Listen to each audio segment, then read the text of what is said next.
மருது மக்களாட்சி வருது. நல்லாட்சினா எடப்பாடியார் தான். வாக்களிப்பீர் இரட்டை இலையே.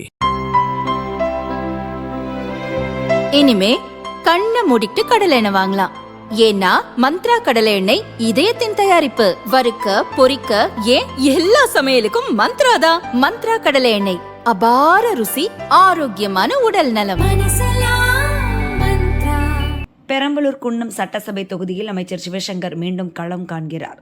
மார்க்சிஸ்ட் கம்யூனிஸ்ட் கட்சியின் மாநில செயலாளர் சண்முகம் இவரை ஆதரித்து பிரச்சாரம் செய்ய பெரம்பலூர் வந்தார். அப்போது பெரம்பலூரில் பிரச்சாரத்தை முடித்துவிட்டு குன்னம் தொகுதிக்கு உட்பட்ட கீழப்புலியூரில் பிரச்சாரம் செய்தார். அங்கு அமைச்சர் சிவசங்கர் வருகைக்காக நூற்றுக்கணக்கான மக்கள் காத்திருந்தனர். சிறப்பு அழைப்பாளராக வந்த சண்முகம் பேச தொடங்கிய பிறகும் கூட அவர் வரவில்லை. மணிக்கணக்கில் வெயிலில் காத்திருந்து வேட்பாளரே வரவில்லை. இனி எதுக்கு நாங்க இங்கு நிற்கணும் என கூறிக்கொண்டே மக்கள் கூட்டம் அங்கிருந்து கலைந்து சென்றது.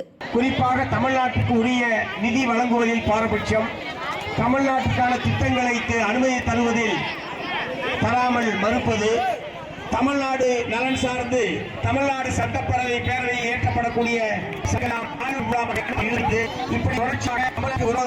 ஏற்கனவே குன்னம் தொகுதிக்கு உட்பட்ட மருவத்தூரில் ஓட்டு கேட்டு சென்ற அமைச்சர் சிவசங்கருக்கு பொதுமக்கள் கருப்பு கொடி காட்டி எதிர்ப்பு தெரிவித்தனர்.